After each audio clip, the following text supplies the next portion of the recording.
Opa, estamos ao vivo.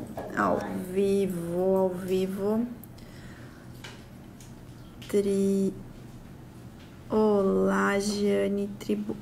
Oi, Vera. Hoje falaremos de tributação para empreendedores digitais.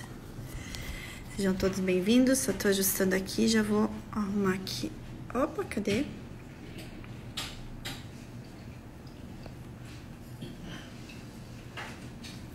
Ai, gente, você nunca consigo. Sempre tem dificuldade de fixar esse tema aqui. Vamos lá, mais uma tentativa. Aí, pronto. Vou colocar o meu filtrinho que eu gosto. Suavizar as imperfeições do rosto. Deixa eu ver aqui. Deixa eu arrumar aqui. Aí, gente, sejam todos bem-vindos. Hoje nossa série Lives com Diamantes. O nosso diamante de hoje é o Marcelo Andrade, do Viés Tributário. E hoje vamos falar de um tema super atual, totalmente conectado com a nossa tributação, né? Nossa tributação do futuro, para nós tributaristas do futuro.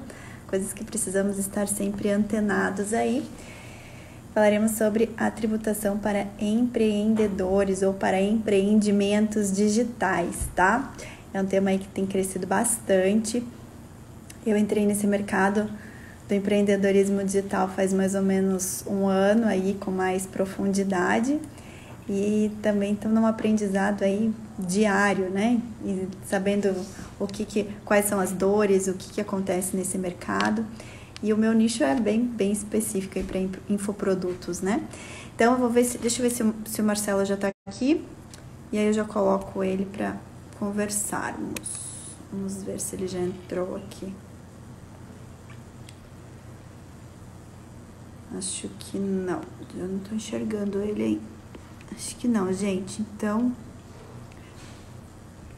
Ops. De novo. Mas eu acho que não, eu não vi o Marcelo aqui, então eu acredito que não. Então, vamos esperar.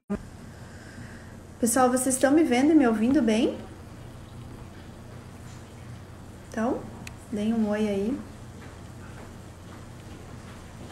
Tudo certo aí que vocês estão me vendo e ouvindo? O Diogo tá falando que tá conseguindo assistir hoje, que bom, Diogo. A Fer dando boa tarde, André Golim, boa tarde. A Lu aí também, a Vera, o Bruno. Tudo bem, pessoal? Sejam todos bem-vindos. Tá ótimo, tá. Vou só esperar aqui, então, o Marcelo entrar. E para quem...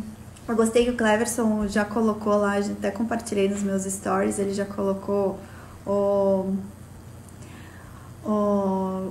trailer da nossa live, né? Porque ontem na nossa live de atualidades da comunidade tributarista do futuro, eu comentei de uma notícia bem bacana aí que a gente vai falar na live de hoje. Bem bacana, assim, na verdade não é bacana, né? Uma notícia aí que vai direcionar um pouco da nossa atuação como tributarista. E daí ele colocou lá que já estava aguardando as cenas dos próximos capítulos. Deixa eu ver, gente. Eu acho que o Marcelo... Não estou enxergando ele aqui ainda. Vamos dar mais uma verificada se ele entrou aqui. Acho que não.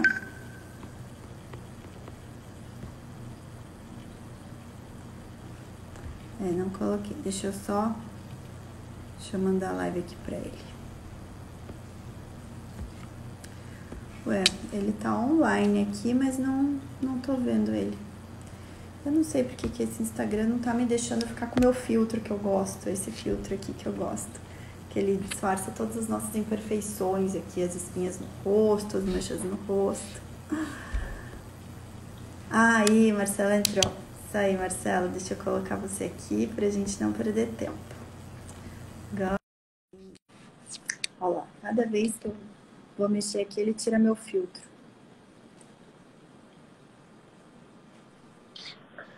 Olá, Marcelo. Olá, boa tarde.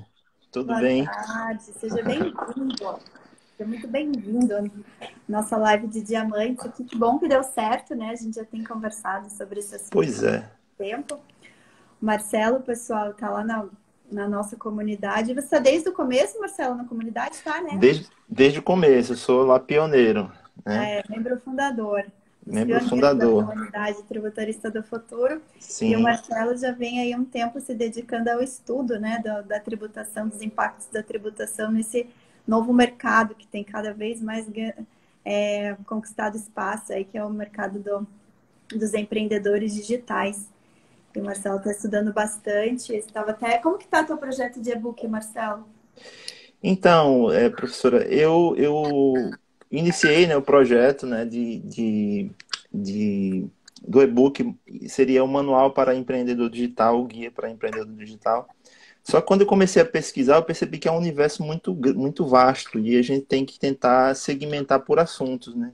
Então, eu estou tentando organizar por assuntos, porque são vários mercados, né? Você tem marketplace, você tem o pessoal do dropshipping, né, que é uma modalidade nova. Você tem vários meandros aí, cada um com sua peculiaridade, e a gente está tentando assim sintetizar o que seja produtivo para todos, É né? muita coisa mesmo. Cada vez mais que a gente vai estudando, a gente vai vendo como é um Isso, mercado amplo aí que dá para a gente isso. abordar vários aspectos da tributação.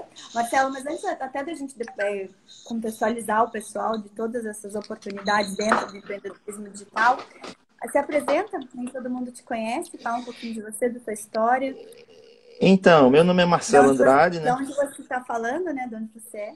Eu tô falando aqui de Nossa Senhora do Socorro. Eu sou de Sergipe, né? Eu moro aqui em Sergipe, na Grande Aracaju, né? Uma cidade vizinha à capital.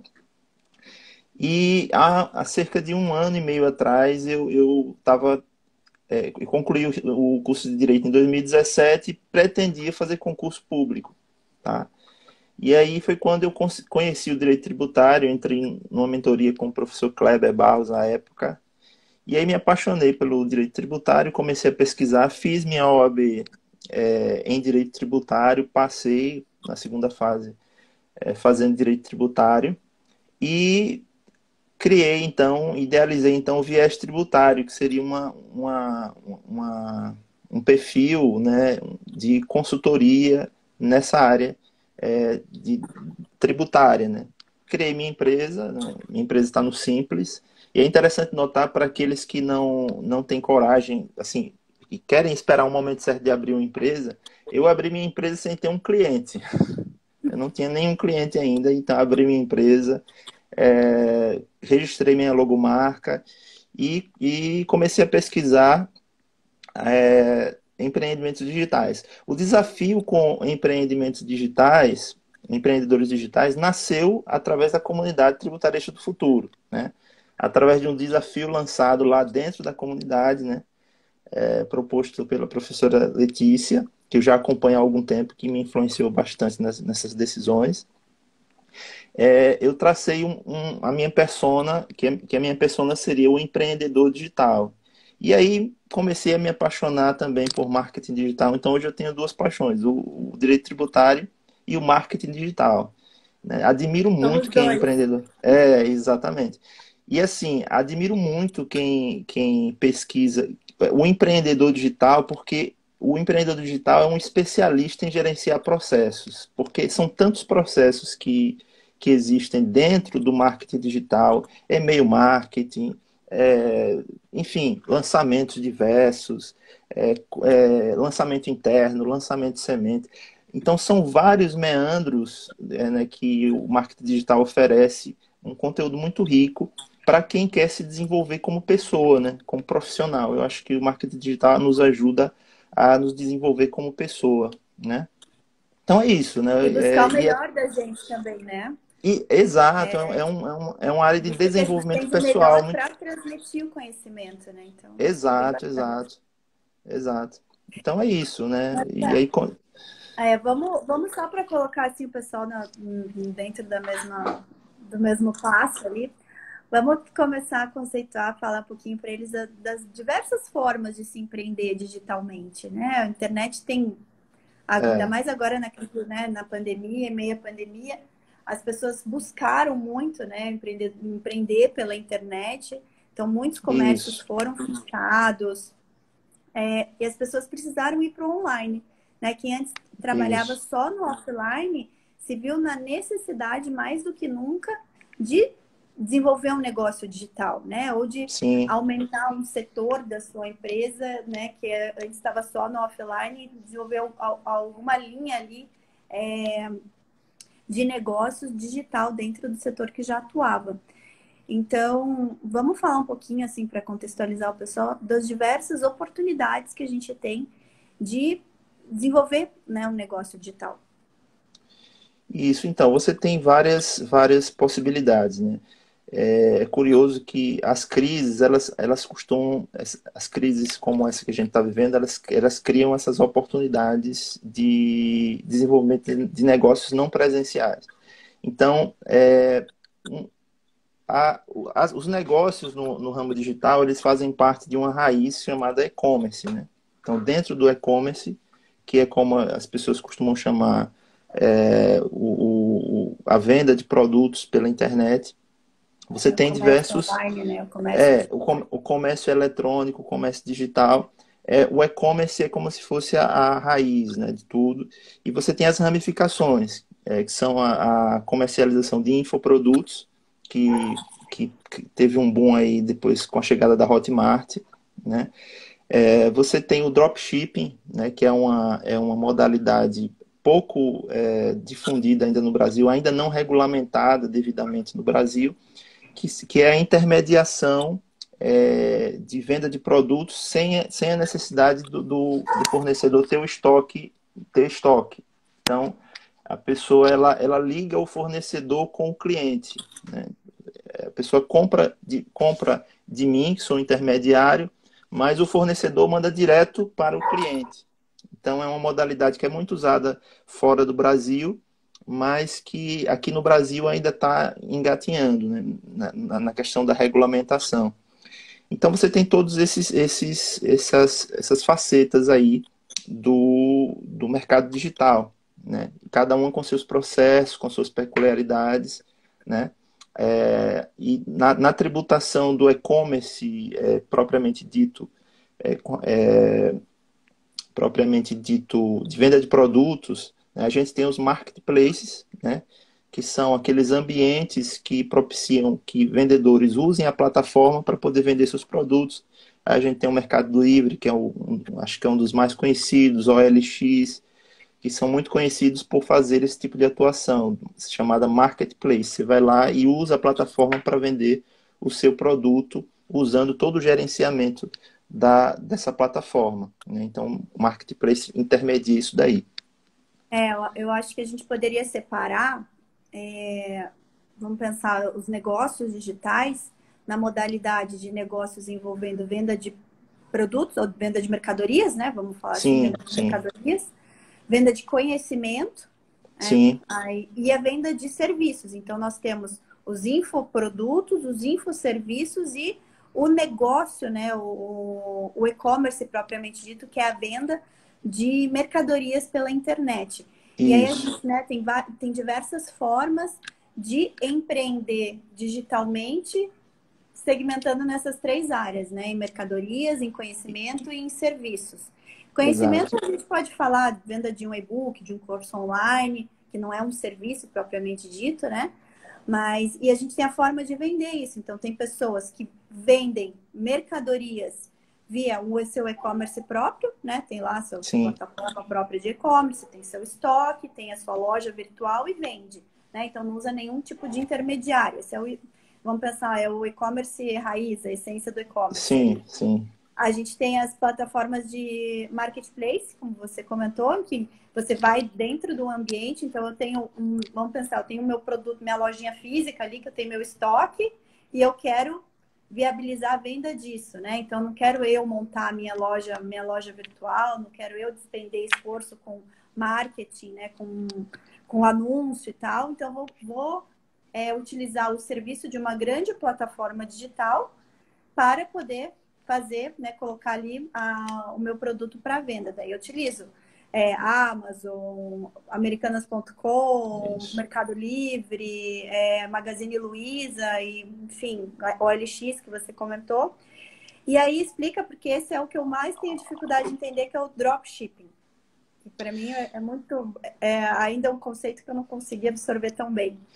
Então, o dropship, ele é assim, é visto até com certa reserva pelo pessoal do e-commerce, né? O pessoal do e-commerce tem assim uma certa reserva com relação ao dropshipping, porque o dropshipping, ele te vende um produto, ele te vende um produto que ele ainda não possui.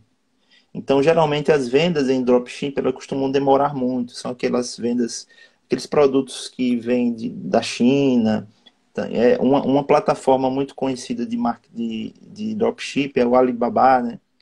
O AliExpress. AliExpress, exatamente.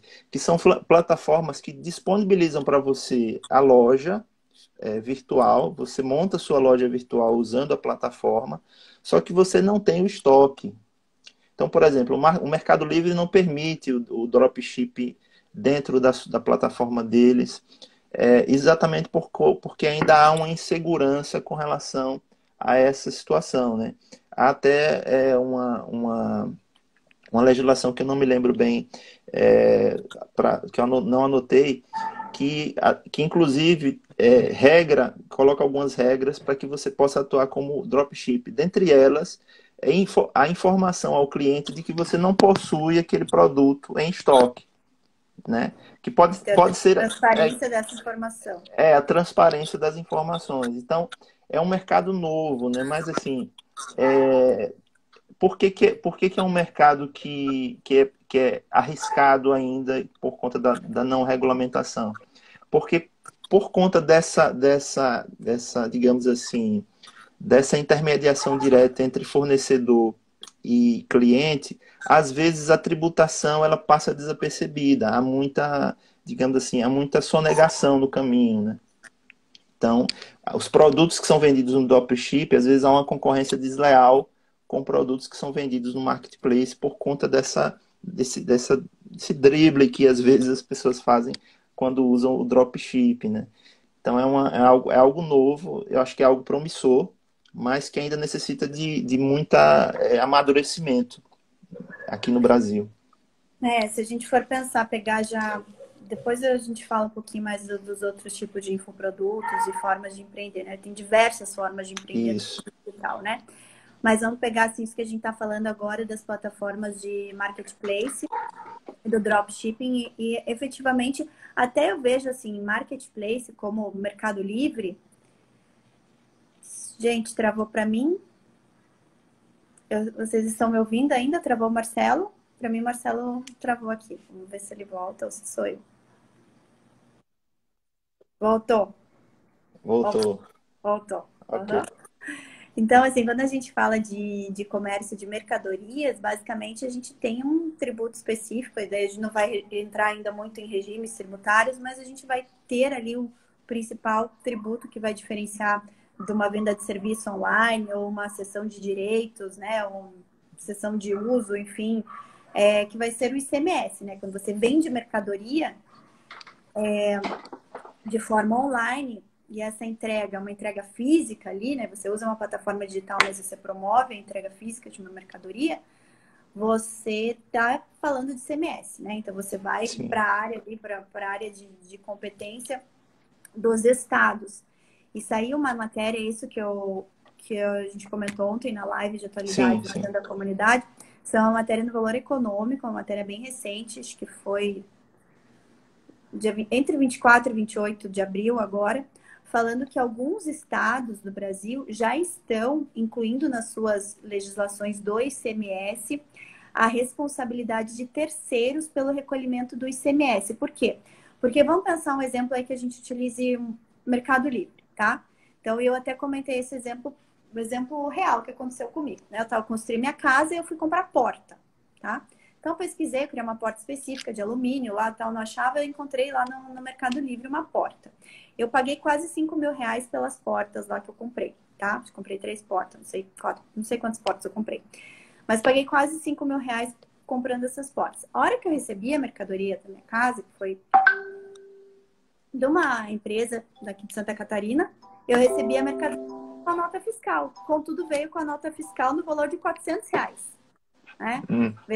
Eu paguei 5 mil, eu tinha que ter recebido uma nota fiscal de 5 mil e veio uma nota fiscal de 400 reais. Então, é óbvio que aquele fornecedor que está utilizando o marketplace chamado Mercado Livre, ele está sonegando tributos, certo? Ele está Certo. vendendo, né?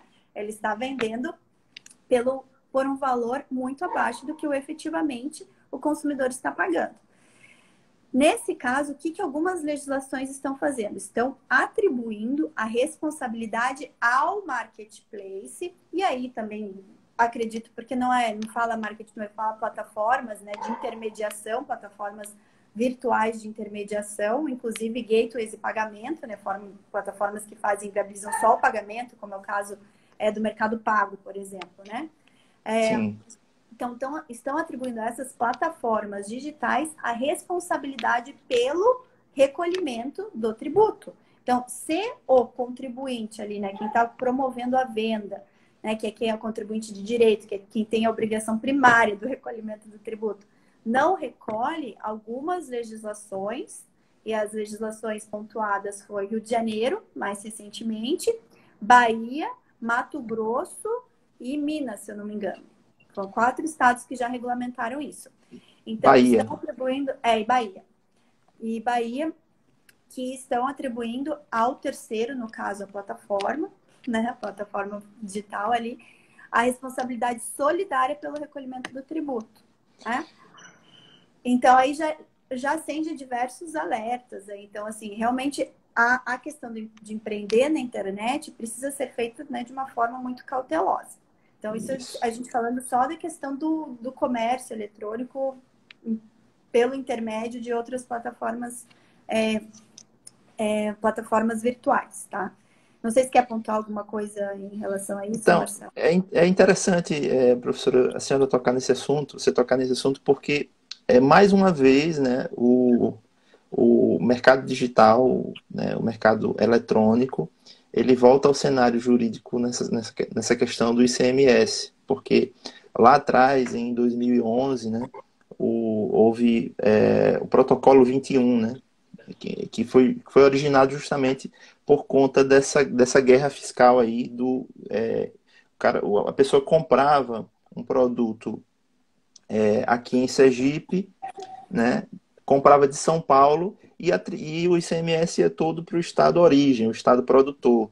Né? O que quebrou isso, né, que veio com a PEC 87, foi justamente a questão do marketplace, né, do comércio eletrônico. Houve toda uma celeuma, né, o protocolo 21 foi julgado inconstitucional, depois criaram a emenda 87 em 2014, e aí conseguiram pacificar. E hoje a gente volta com outro assunto aí, muito polêmico, né, que é da responsabilidade solidária do marketplace.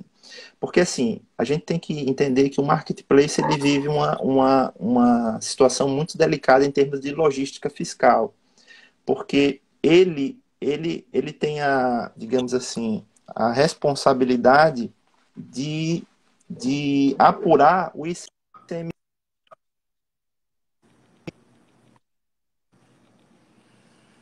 Deu uma travadinha aqui. Vamos ver se volta, Marcelo.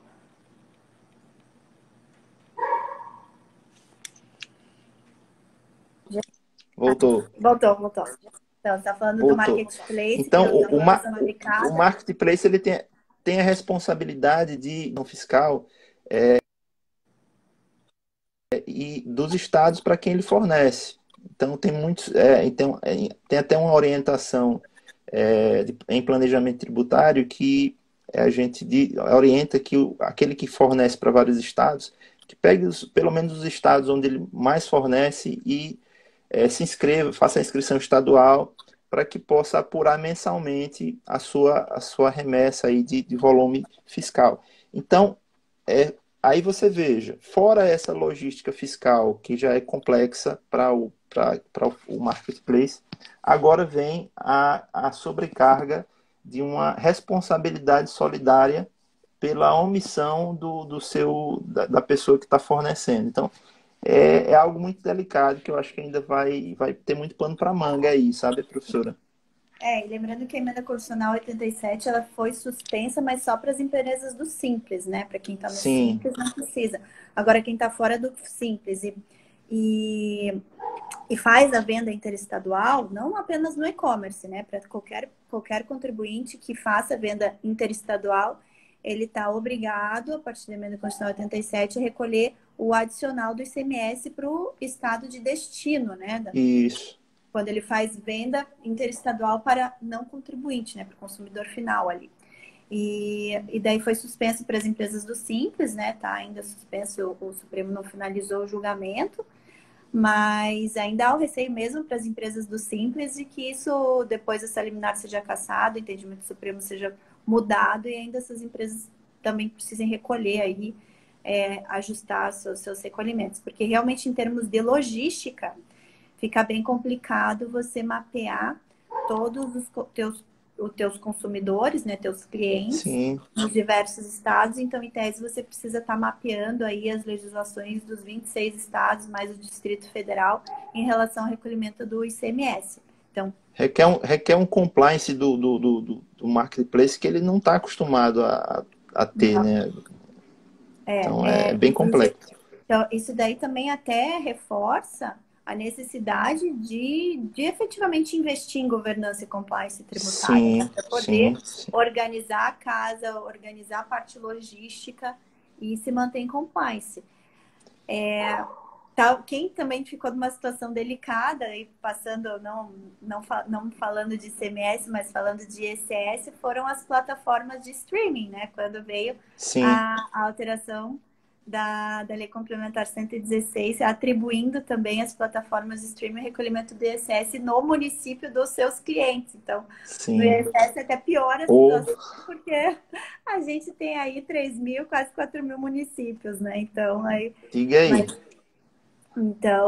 Mas também a medida também foi suspensa ali, mas é outra situação. Então, assim, uma coisa que a gente sempre pontua quando a gente está falando das questões legais e tributárias é que o mundo real, ele acontece antes de vir a legislação, né? Então, quando a gente fala de oportunidades, fala de planejamento tributário também, a gente sempre tem que já analisar a situação posta, organizar os negócios de forma a não infringir a legislação atual, mas sabendo que existem oportunidades para quem está inovando, né? E desses negócios que são os negócios disruptivos, né? Os negócios inovadores, tem o lado burocrático, tem uma parcela ali que o fisco uma hora vai olhar, mas enquanto não existe uma regulamentação estrito sensu, ainda dá para aproveitar muitas oportunidades. Marcelo, então, pessoal, a gente está falando um pouquinho aqui da questão, só de uma pequena parcela do que é o empreendedorismo digital, mas aí a gente tem, como eu falei, as plataformas de streaming, né, que são negócios digitais. E, professora, pode falar. Só para pontuar, aproveitar o seu raciocínio, isso é tão importante que você mencionou aí essas questões assim, detalhadas, porque assim, a gente que está começando um empreendimento digital, a gente tem uma ideia de que a situação tributária é uma receita pronta, né? Tem uma solução pronta. As pessoas têm muita dúvida assim, quanto é que eu vou pagar de imposto? Que é tudo preparado, assim, tudo embalado. E assim, não é bem assim, né? O empreendedor digital, mais do que qualquer outro, precisa entender que o direito tributário, a tributação da empresa, a parte empresarial, deve ser vista da mesma forma que ele vê o marketing. Então, da mesma forma que ele não terceiriza completamente o seu marketing, ele não pode terceirizar a sua atuação fiscal, sua organização fiscal. Ele precisa entender, né? Ele precisa ter seus consultores, mas ele precisa entender do seu negócio. Porque a matéria-prima sobre a qual a gente trabalha, a gente que é tributarista, a gente trabalha com a matéria-prima que o empreendedor nos dá, né? Ele tem que nos dar as características da sua atividade, como é que ela funciona, para quem que ele vende, o que é que ele vende. Então, ele é que nos dá a matéria-prima para a gente trabalhar o planejamento tributário. Então, é muito importante a participação ativa, né? Direito tributário não é algo burocrático apenas da empresa, é algo estratégico, né, que precisa ser assim, estudado, né, pesquisado. A pessoa tem que ter esse núcleo lá na sua empresa. Sim. E cabe a nós, né, aos tributaristas, mostrarem essa importância, né, de olhar. Isso, Que a gente fala, né, Marcelo, que o nosso principal sócio é o fisco, né? De qualquer sim, empreendedor, o principal sócio dele sempre vai ser o fisco. Então, ele sim, precisa saber tratar esse principal sócio de forma estratégica, né? Então, para que também sobre para a empresa a maior parcela de lucros, né, que não vá para o principal sócio, mas assim, olhar realmente de forma estratégica e não simplesmente negligenciar o que acontece ainda muito, como eu comentei, ainda tem muita gente utilizando o empreendedorismo digital como sinônimo de sonegação, né? Ah, vamos lá, é terra sem lei, vamos empreender, não vamos recolher nenhum tributo, e não é bem assim. Então, a gente já vê as legislações dos diversos fiscos de olho nessas novas modalidades de empreender, né, de negócios, e as empresas que nascem já preocupadas em olhar a tributação de forma estratégica vão ser com certeza empresas sólidas, né, e perenes, que sim, vão manter uma sustentabilidade a longo prazo e uma lucratividade maior, né? Então, a gente não pode perfeito. olhar o agora só e não pensar que lá na frente não vai ter problema. Não, vai ter problema sim, porque cada vez mais a gente já tem, né, o fisco, a Receita Federal, no âmbito dos tributos federais, já é a Receita Federal reconhecida em âmbito mundial como a mais bem equipada em termos de tecnologia. Sim, sim, E, e o CONFAS também, no âmbito dos estados, faz um trabalho excelente. Então, assim, sim. tem que saber, tem que olhar, tem que já vai começar a empreender na internet, se preocupa com esse teu sócio. Sabe que você já vai ter um sócio, você tem que olhar com carinho e deixar esse sócio mansinho sempre, né? Que é o fisco. Isso, exatamente. E assim, o empreendedor digital ele trabalha com metas, né? Assim, se tem um personagem no cenário aí do mercado que trabalha com escala e que tem assim uma coisa muito bem definida sobre acerca de metas, é o empreendedor digital, né? Então, isso é fundamental quando você vai planejar o seu tributário, né? Você planeja quanto é que você vai faturar no ano de 2020. Por isso que eu sou contra essa. Eu faço parte de vários grupos aí de WhatsApp, de afiliados, eu fico ali batendo papo com minha persona, né? E eu sou contra essa resistência de não, só abra o CNPJ quando a coisa começar a melhorar, tal. Porque, na verdade, se você tem uma ideia, essa ideia, e você acredita nessa ideia, trace metas, né? Eu acho que é bem possível que a sua meta, a menor meta que você tenha, já se enquadre dentro do simples, né? Eu não acho que empreendedor digital deva ficar no MEI, por exemplo, no microempreendedor. Eu acho uma solução muito precária para o empreendedor digital. Deu uma travadinha de novo, Marcelo. Não sei se está me ouvindo. Oi, vamos ver. Voltou, Voltou? voltou, voltou. Voltou? Estava falando do MEI. Voltou. Então, eu acho que é uma solução muito precária para o empreendedor digital se acomodar no meio, né? Eu acho que ele tem que partir logo para o simples, ver lá em que categoria ele se encaixa e ir para cima, entendeu? Porque dá uma elasticidade maior, ele tem metas maiores para poder ir, Com certeza. é, entendeu? Uma coisa até que eu aprendi muito, e pegando esse teu gancho aí da questão do planejamento, é que eu nunca vi assim. Para você empreender digitalmente, você vender pela internet, vamos dizer assim, se você quer crescimento, você precisa ser muito bem planejado. E aí o marketing digital, para quem empreende na internet, o marketing digital é insumo, né? Assim, dentro lá, se a gente fosse pegar uma empresa do lucro real e conceituar qual que é o principal insumo do empreendedor digital. É investimento em marketing digital. Então, anúncio na internet, ter todos os processos, né, bem delimitados no marketing digital. E assim, todo o teu faturamento, tuas metas de faturamento, elas estão 100% atreladas ao seu investimento.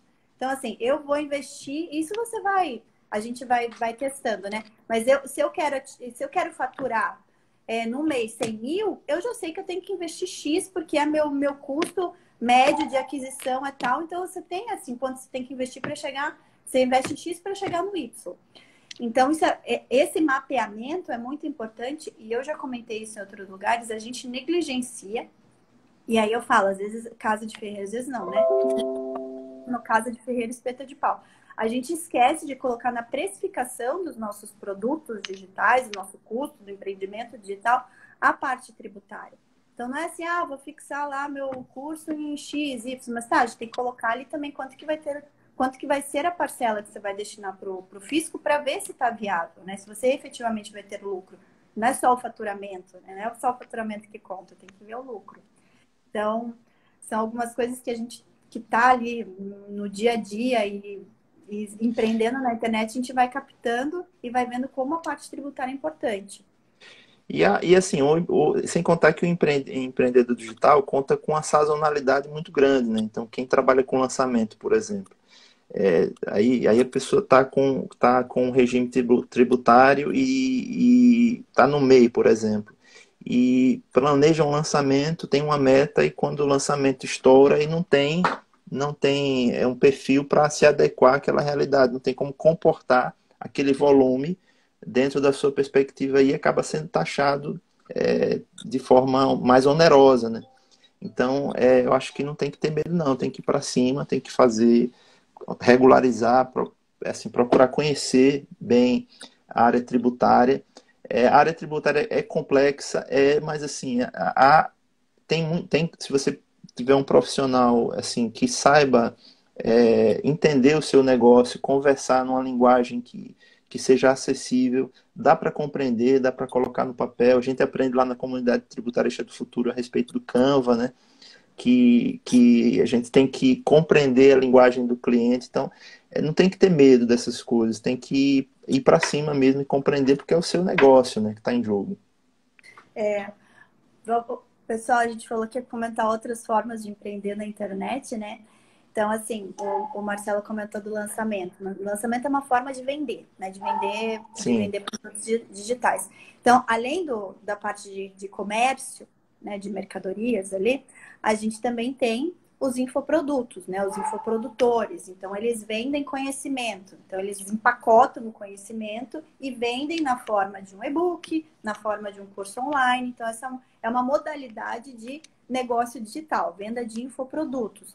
A gente também tem a modalidade de simplesmente você vender o seu serviço e entregar por uma consultoria, uma mentoria, enfim, né, modalidade de uma mais simples, vamos dizer assim, né, que é vender um serviço utilizando-se a internet como canal de vendas. E também você tem diversas plataformas digitais aí, como a gente tem dentro do BPT Empresômetro, né? Não é dentro do BPT, dentro do grupo BPT, mas a gente tem Empresômetro, que é uma plataforma digital, Empresômetro digital, que é um empreendimento digital também dentro da nossa gama aí de serviços que a gente oferta. A gente tem uma plataforma digital que é o Empresômetro, em que você vende informação, né? Uma venda de informação. Então, para cada modalidade de negócio digital, nós vamos ter as peculiaridades da tributação. Então, desde a análise, o que é mais simples, né? Vamos começar o negócio digital. Que o Marcelo falou, entender o negócio que você quer. O que você quer vender? Você quer vender uma mentoria? Você quer vender um produto físico? Você quer vender um curso? Você quer vender uma informação, né? Um acesso a uma informação? O que você quer vender na internet? Qual o negócio que você quer ter na internet? A partir daí, a gente tem que primeiro ver qual que vai ser o teu KNAI, qual a tua atividade econômica. Então, classificar essa tua atividade. E a gente estava conversando, né, Marcelo, dos diversos tipos de KNAI que existem. sim, E é muito importante a isso, escolha do KNAI, porque a escolha do KNAI, ela pauta a tributação, tá? Então, é bem isso. importante. A escolha do KNAI vai pautar a tributação. Seja você iniciando como uma empresa menor, né, ali dentro do Simples, seja depois. Então, é muito importante a escolha do KNAI mais adequado ao tipo do negócio que você vai Sim, ter, né? E aí a gente estava falando do MEI, né? Então, assim, MEI, quando que vale a pena ter o MEI? Se você está muito no negócio embrionário ali, que você tem uma expectativa de faturar no ano, né, dentro dos 12 meses, no máximo R$ 81.000. Então, aí com um limite ali de 20% a mais, então chega a 97,6, né? Mas ali, sabendo que quando a gente vende no mundo online, é muito fácil extrapolar essa faixa de faturamento. É muito fácil. Se você não utiliza, mesmo assim, eu quando comecei lá com o BPT Educação, lá em 2018, não entendia nada de marketing digital, assim, só queria vender curso, né? Nem sabia se ia ser online, se ia ser presencial, então comecei ali, quero fazer uma empresa de educação para tributaristas. Então, no primeiro ano, que eu não tinha conhecimento de marketing nenhum, não sabia muito, eu já faturei mais do que isso. E assim, se a gente considera o MEI, não considera lucratividade, considera faturamento. Sim. Então, assim, aí, então a gente tem que ver o MEI, tudo bem, você pode começar com o MEI sabendo que se você extrapolar isso, e a gente fala que você utilizando assim, as técnicas corretas para venda, né? O pessoal que está aí já ligado, que já empreende no mundo digital, sabe que é muito fácil passar a extrapolar os 81 mil de faturamento. Então, você vai ter que passar para uma outra modalidade, né? Outro regime tributário, que daí vai ser o simples.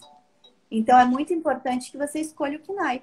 Você quer mencionar alguns KNAIs, Marcelo, que você levantou ali? Então, eu tenho Levantou aqui, os KNAIs interessantes. eu separei aqui alguns KNAIs só para vocês terem uma ideia. Nós temos aqui o KNAI de infoprodutos, né? A professora Letícia colocou aqui também um, mas tem um KNAI de infoprodutos que é o 8599-6/04. Esse KNAI, cada KNAI ele está atrelado a um anexo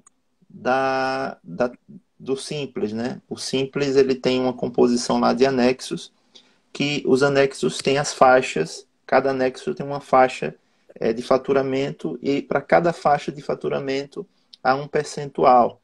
Então, por exemplo, o anexo 6, o anexo 3, que é o ideal para quem presta serviço, né? Ele começa com uma faixa de 6% para uma faixa de faturamento de até R$ 180 mil.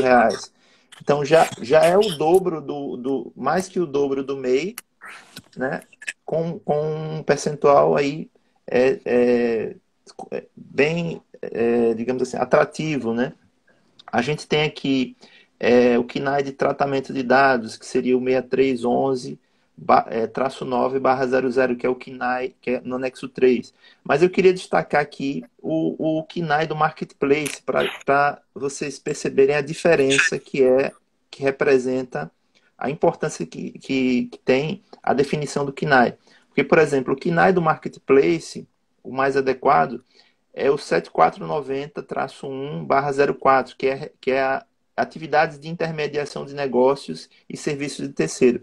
Quando você aplica esse KNAI, você passa para o anexo 5, né, que já tem uma tributação mais elevada, certo?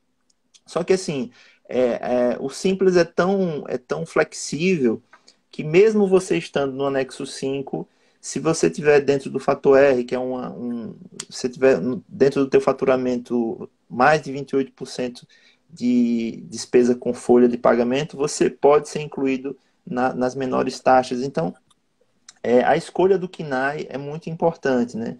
Lembrando que, assim, o melhor, digamos assim, a classificação mais atrativa é o de venda de produtos online, produtos físicos mesmo, porque segue o KNAI do comércio varejista, né? E aí você tem a tributação lá no anexo 1, que é a mais atrativa, né? Então você tem aí alguns KNAIs aqui interessantes. O KNAI de startups, né?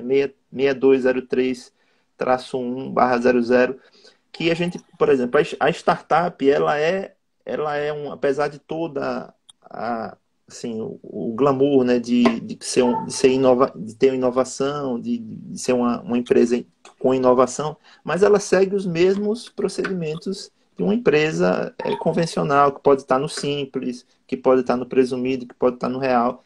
Então, não tem mistério, né? Tem que adequar nos KNAIs e no regime de tributação. O empresômetro, a gente ainda fala se ele é uma startup ou se ele é uma spin-off, né?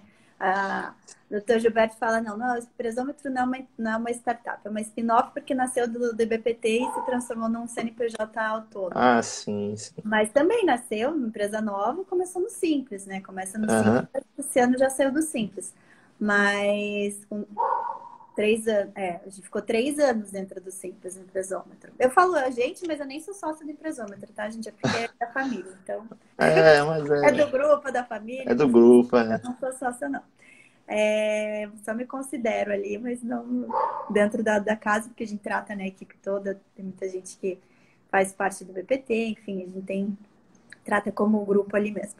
Mas começou, ficou 3 anos, abriu em 2017, 2018, 2019 e 2020 que passou para o presumido. Então, é o primeiro ano que a gente está no presumido é 2020. E o BPT Educação, eu estou esperando esse momento que eu consiga sair do Simples, tá? Acho que vai levar aí mais uns 2 anos. a nada, acho que vai menos. Viu? Vou esperar aí uns Na, 2 na, anos para velo, sair na, do... velocidade, na velocidade que vocês estão indo aí, eu acho que não vai mais 2 anos, não. Mas, pessoal, só para falar da importância mesmo, ó, anexo 1 que o Marcelo comentou, o comércio varejista começa ali na tabela do Simples em 4%. O Isso. anexo 3, que daí entra diversas formas de prestação de serviço, inclusive o KNAI do infoproduto, do startup, de tratamento de dados, enfim, começa em 6%. E o do anexo 5, que seria do marketplace, vai para 14%. Quanto você tem de cabeça? Eu acho que é 14. Acho que começa em 14%. Então, assim, É, mais do que dobra. Deixa eu pegar, tô com ele aberto aqui, o anexo 4. Cadê o anexo 5 aqui? eu tô com Anexo 5, anexo. 15,5. Começa em 15,5. É, Então, assim, quer dizer, que dobra. considerável, né? É bem considerável. Aí, para conseguir realmente o reenquadramento no anexo 3, você precisa ter uma folha de pagamento bem relevante, né? Tem que ter bastante Sim, funcionário aí operando. sim, O que também, né, muitos marketplaces precisam, né? Porque senão o sim, negócio é tão simples como ah, quem vende conhecimento, né? Você consegue ter uma estrutura mais enxuta ali. Aí o Marcelo comentou da questão dos lançamentos, né? O lançamento é uma modalidade de vendas, né? Existe aí uma fórmula de lançamento, tem vários tipos de lançamento, é uma modalidade de vendas em que você concentra num período mais curto aí de tempo um faturamento relevante do teu ano. Mas existem várias modalidades de venda de infoprodutos. Isso é só para quem não é da área, para dar uma contextualizada ali. Então, Marcelo, aí tem a questão, né, da dúvida para quem está na área. Então, é muito comum, quem está no mercado, principalmente de infoprodutor, você ter o teu expert ou especialista, né, o especialista é aquele que está ali produzindo conteúdo, que é o que vende o seu conhecimento propriamente dito, e você tem o afiliado, que é um promotor de vendas, né? Aí, se sim, tivesse que falar em outras palavras, eu acho mais fácil, é um promotor de vendas, que é o afiliado que promove aquele produto do expert e recebe uma comissão sobre as vendas. E a gente tem as agências de lançamento. Então, você tem quem é responsável por toda a parte de marketing. Então, faz todos esses fluxos, planejamento, quanto que vai investir na internet, como que vai ser feito o que a gente chama de tráfego, né? Então, como vai fazer o sim, tráfego? Então, a gente tem as agências com profissionais especializados em tráfego, nos anúncios na internet, as postagens de rede social, a gente tem quem faz os textos, né? Que a gente chama de copywriter, dentro desse mercado. Então, existe também um vocabulário todo próprio desse mercado de empreendedorismo digital. Então, a gente tem vamos pensar esses 3 players ali, né? O expert, quem detém o conhecimento, o promotor de vendas, que é o afiliado, e a gente tem as agências, que muitas vezes elas funcionam como coprodutoras, né? Então, elas sim. entram como sócias do expert. Então, assim, exige também um conhecimento legal para estruturar isso como negócio e da melhor forma do ponto de vista tributário, né? O que você tem levantado sobre isso daí? Que você tem visto? Então, é algo relativamente novo, mas assim, que está crescendo esse ano, eu acho que vai crescer ainda mais, porque assim, os experts, eles estão procurando as agências, né, as agências que tratam, que lançam experts, estão aí com suas agendas lotadas, porque você encontra ali, é tipo uma agência de publicidade, só que para lançamento, né? Então, você Focado em lançamentos digitais. focada em lançamento digital. E aí você tem toda uma estrutura.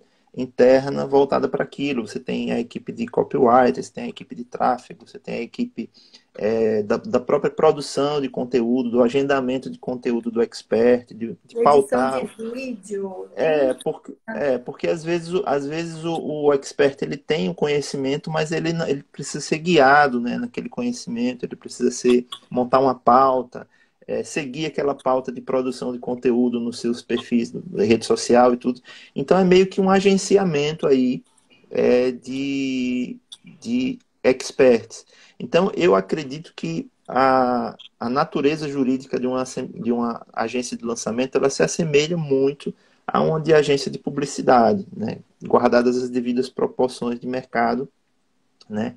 Então ela talvez se enquadraria aí nesse patamar aí de agência de publicidade, né? E eu até cheguei a considerar a possibilidade daquela faixa que eu mencionei aqui da intermediação dos negócios, a mesma faixa do marketplace, né?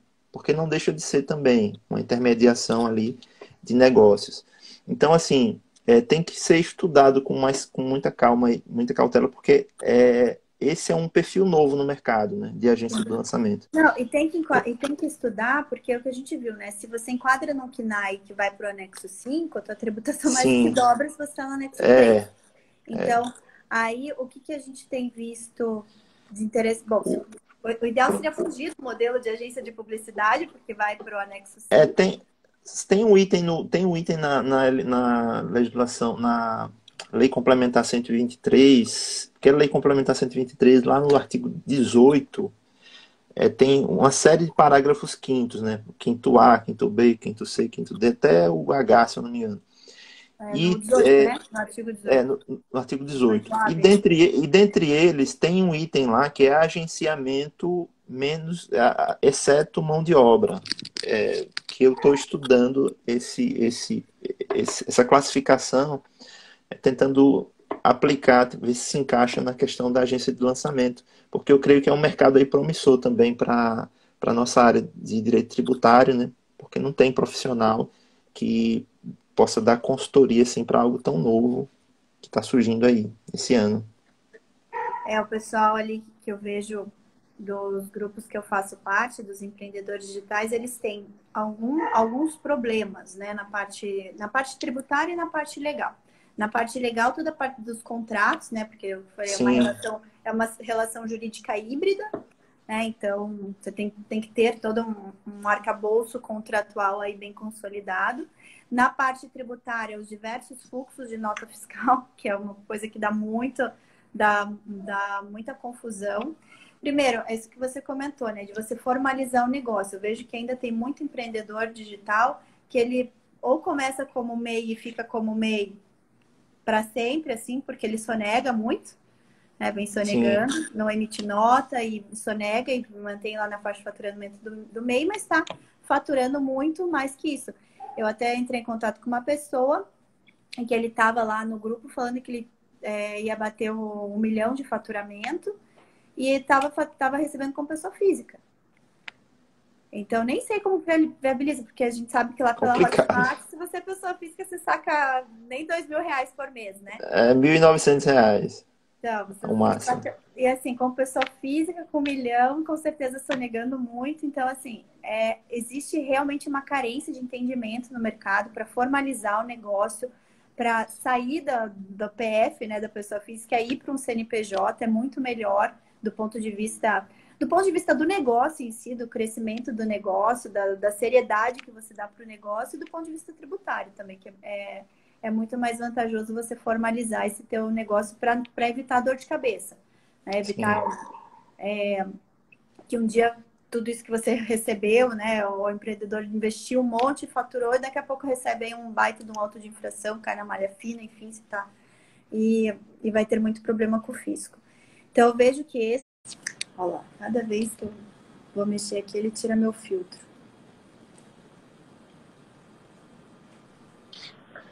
Olá, Marcelo. Olá, boa tarde. Tudo bem? Boa tarde, seja bem-vindo. Seja muito bem-vindo à nossa live de diamantes aqui. Que bom que deu certo, né? A gente já tem conversado sobre esse assunto. Pois é. tempo. O Marcelo, pessoal, tá lá na nossa comunidade. Você está desde o começo, Marcelo, na comunidade, tá, né?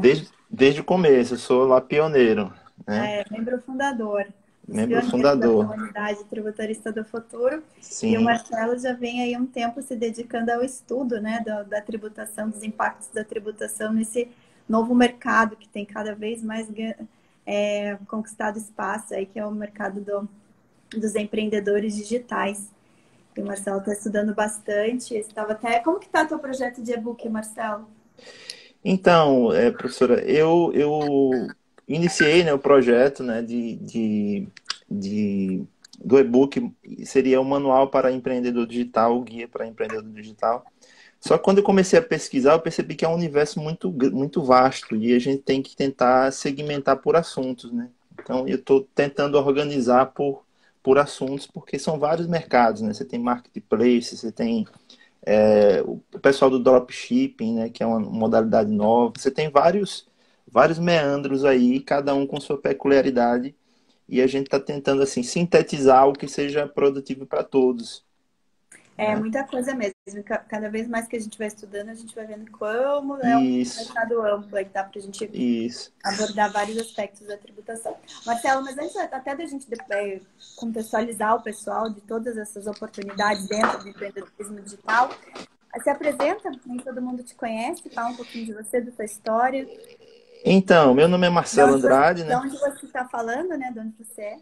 Eu tô falando aqui de Nossa Senhora do Socorro. Eu sou de Sergipe, né? Eu moro aqui em Sergipe, na Grande Aracaju, né? Uma cidade vizinha à capital. E há cerca de um ano e meio atrás eu estava concluí o curso de Direito em 2017 e pretendia fazer concurso público, tá?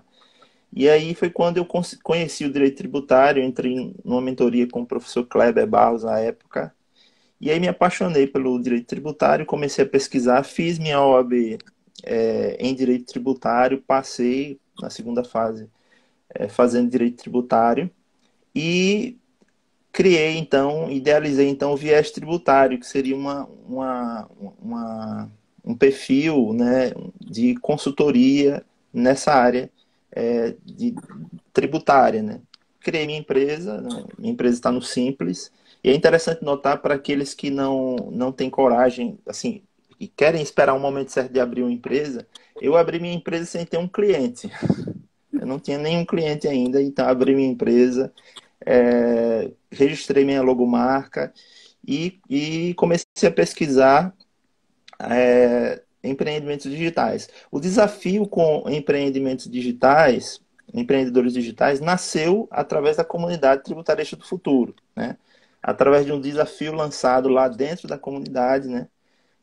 Proposto pela professora Letícia, que eu já acompanho há algum tempo, que me influenciou bastante nessas decisões. Eu tracei a minha persona, que a minha persona seria o empreendedor digital.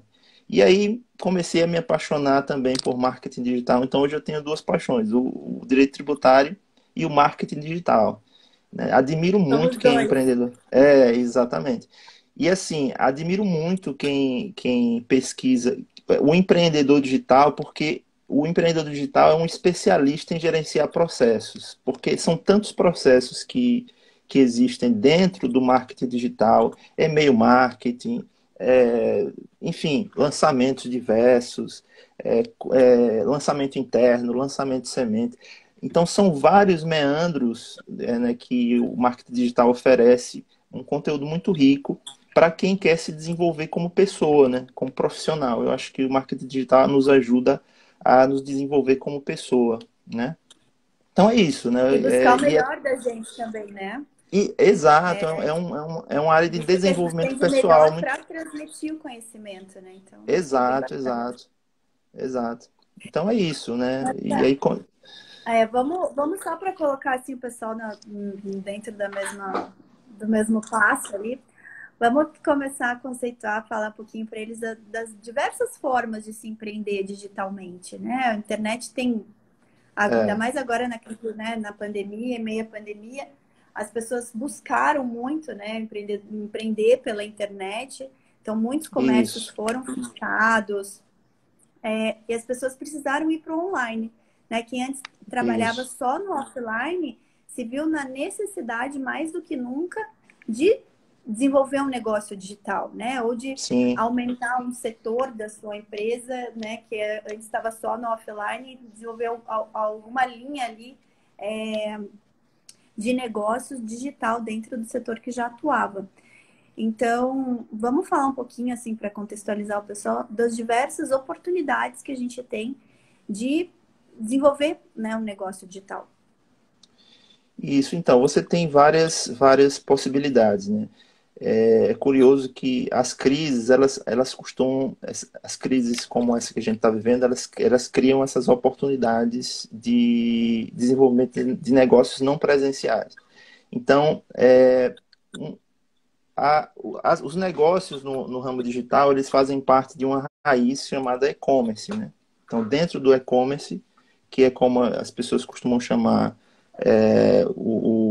a venda de produtos pela internet, você É o tem comércio diversos, online, né? O comércio digital. o comércio eletrônico, o comércio digital. O e-commerce é como se fosse a raiz, né, de tudo.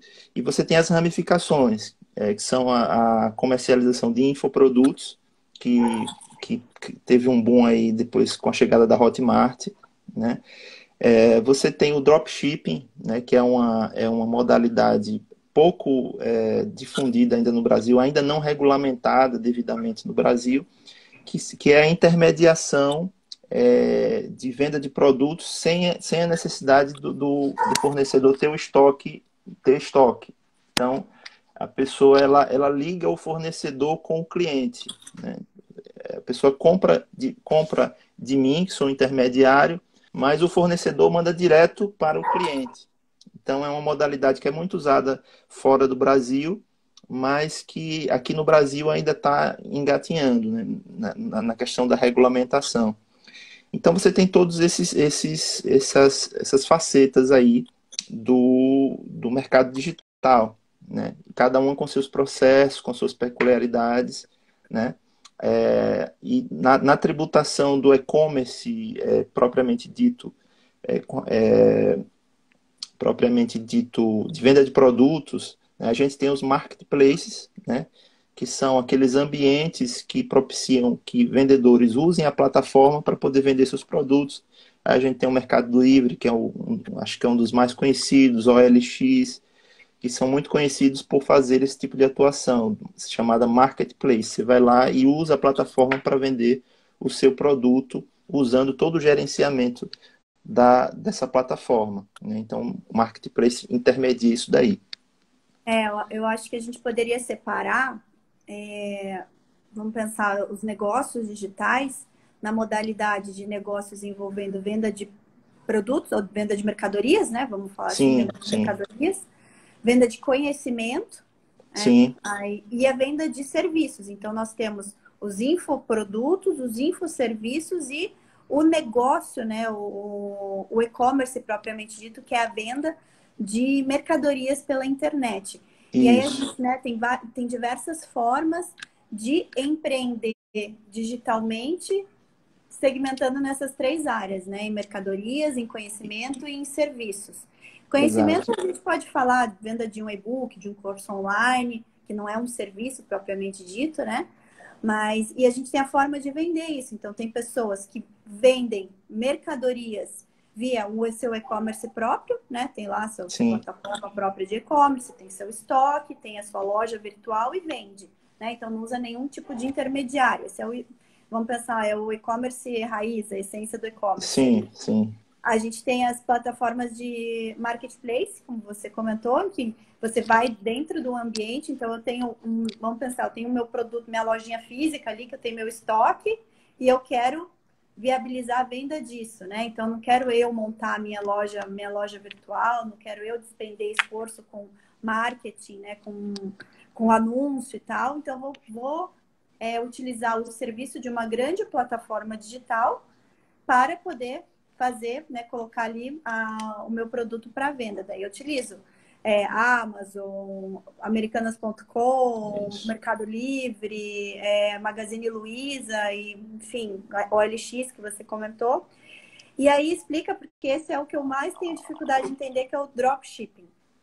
Para mim é muito, ainda um conceito que eu não consegui absorver tão bem. Então, o dropship, ele é assim, é visto até com certa reserva pelo pessoal do e-commerce, né? O pessoal do e-commerce tem assim uma certa reserva com relação ao dropshipping, porque o dropshipping, ele te vende um produto, ele te vende um produto que ele ainda não possui. Então, geralmente as vendas em dropshipping, elas costumam demorar muito, são aquelas vendas, aqueles produtos que vêm da China.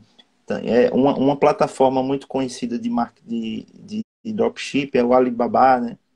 O AliExpress. AliExpress, exatamente. Que são plataformas que disponibilizam para você a loja virtual, você monta a sua loja virtual usando a plataforma, só que você não tem o estoque. Então, por exemplo, o Mercado Livre não permite o dropship dentro da plataforma deles, exatamente porque ainda há uma insegurança com relação a essa situação, né? Há até uma legislação que eu não me lembro bem, que eu não anotei, que inclusive coloca algumas regras para que você possa atuar como dropship. Dentre elas, a informação ao cliente de que você não possui aquele produto em estoque, né? Que Ter a pode ser transparência dessa informação. a transparência das informações. Então, é um mercado novo, né? Mas assim, é, por que é um mercado que é arriscado ainda por conta da não regulamentação? Porque por conta digamos assim, dessa intermediação direta entre fornecedor e cliente, às vezes a tributação ela passa desapercebida, há muita, digamos assim, há muita sonegação no caminho, né? Então, os produtos que são vendidos no dropship, às vezes há uma concorrência desleal com produtos que são vendidos no marketplace por conta desse drible que às vezes as pessoas fazem quando usam o dropship, né? Então é algo novo, eu acho que é algo promissor, mas que ainda necessita de muita amadurecimento aqui no Brasil. Se a gente for pensar, pegar já. Depois a gente fala um pouquinho mais dos outros tipos de infoprodutos e formas de empreender, né? Tem diversas formas de empreender no Isso. digital, né? Mas vamos pegar assim, isso que a gente está falando agora das plataformas de marketplace, do dropshipping efetivamente, até eu vejo assim, marketplace como Mercado Livre. Gente, travou para mim. Vocês estão me ouvindo ainda? Travou o Marcelo? Para mim, o Marcelo travou aqui. Vamos ver se ele volta ou se sou eu. Voltou. Voltou. Voltou. Ok. Uhum. Então, assim, quando a gente fala de comércio de mercadorias, basicamente a gente tem um tributo específico, e daí a gente não vai entrar ainda muito em regimes tributários, mas a gente vai ter ali o principal tributo que vai diferenciar de uma venda de serviço online ou uma cessão de direitos, né, ou cessão de uso, enfim, que vai ser o ICMS, né? Quando você vende mercadoria de forma online, e essa entrega é uma entrega física ali, né? Você usa uma plataforma digital, mas você promove a entrega física na mercadoria, você está falando de CMS, né? Então você vai para a área ali, para a área de competência dos estados. E saiu uma matéria, isso que a gente comentou ontem na live de atualidade da comunidade, isso é uma matéria no Valor Econômico, uma matéria bem recente, acho que foi entre 24 e 28 de abril agora, falando que alguns estados do Brasil já estão incluindo nas suas legislações do ICMS a responsabilidade de terceiros pelo recolhimento do ICMS. Por quê? Porque vamos pensar um exemplo aí que a gente utilize o Mercado Livre, tá? Então, eu até comentei esse exemplo, o exemplo real que aconteceu comigo, né? Eu estava construindo minha casa e eu fui comprar porta, tá?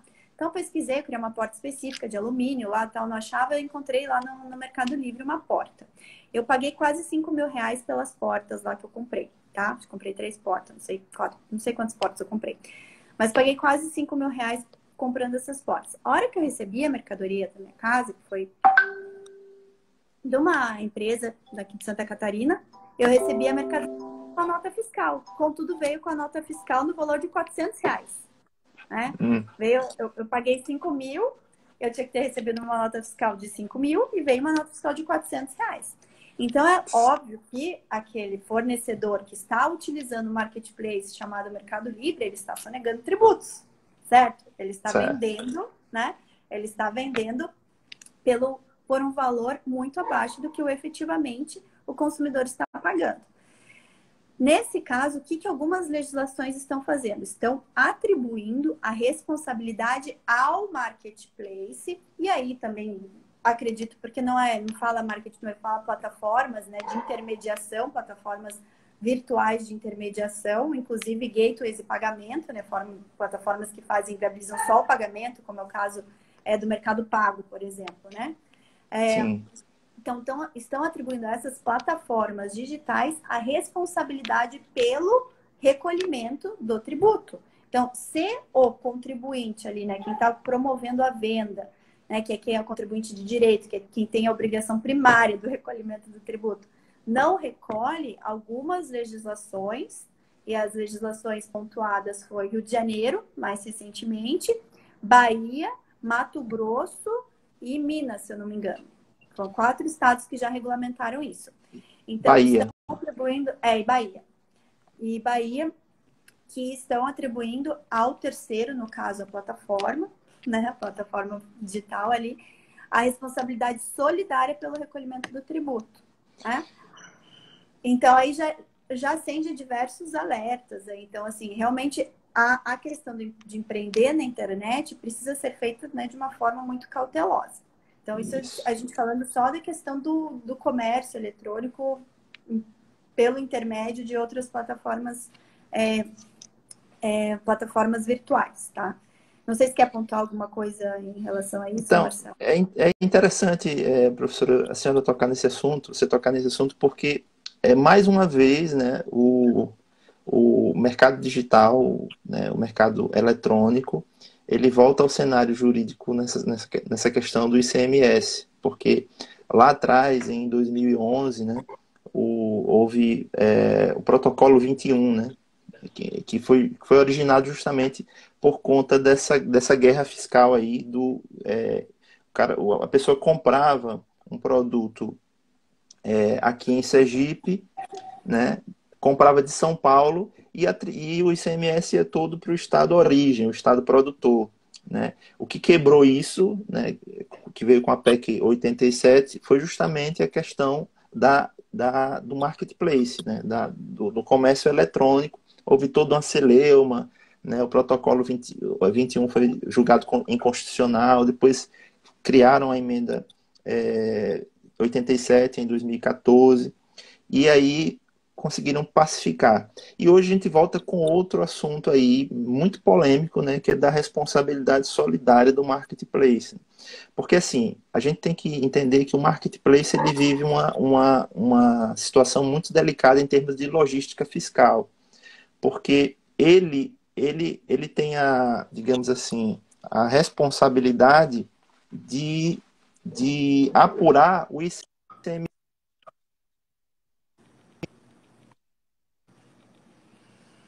Deu uma travadinha aqui. Vamos ver se volta, Marcelo.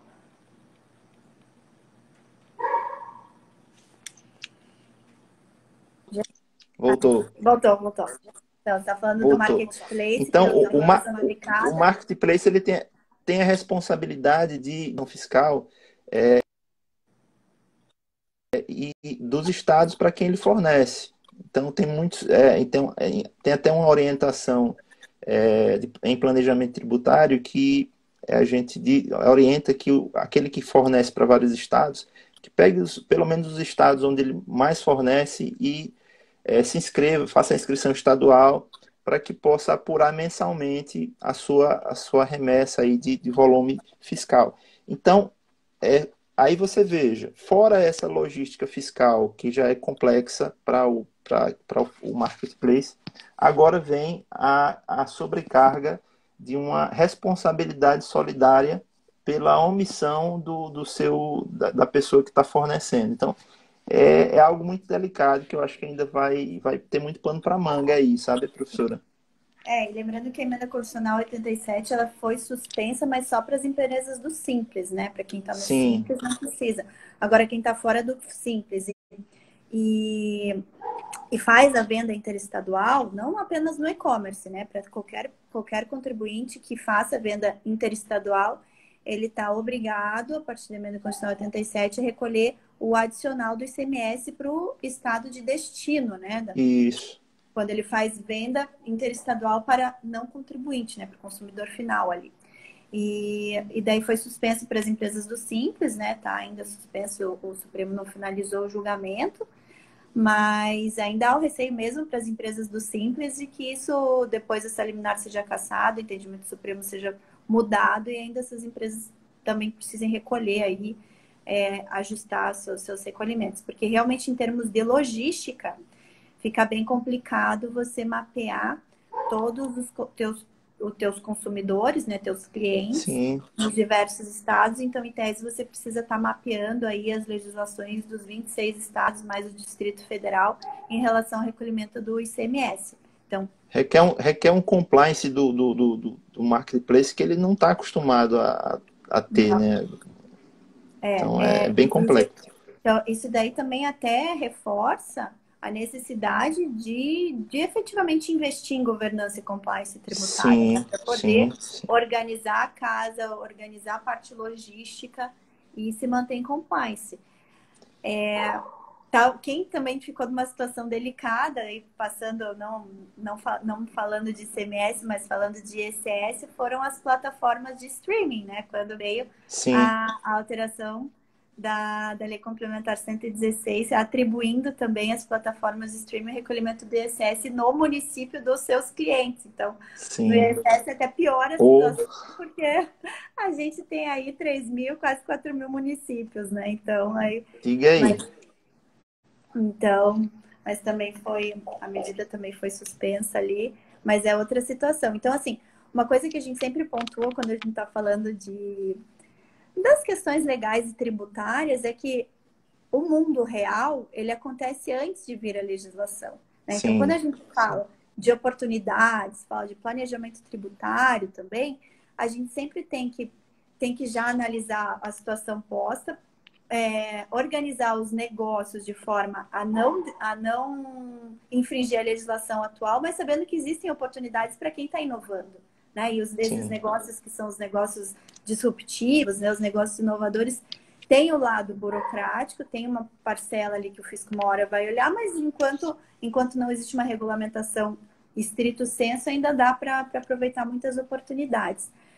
Marcelo, então, pessoal, a gente está falando um pouquinho aqui da questão, só de uma pequena pequeno nicho, parcela é. do que é o empreendedorismo digital, mas aí a gente tem, como eu falei, as plataformas de streaming, né, que são negócios E digitais. professora, Pode só, falar. só para pontuar, aproveitar o seu raciocínio, isso é tão importante que você mencionou aí essas questões assim, detalhadas, porque assim, a gente que está começando um empreendimento digital, a gente tem uma ideia de que a situação tributária é uma receita pronta, né?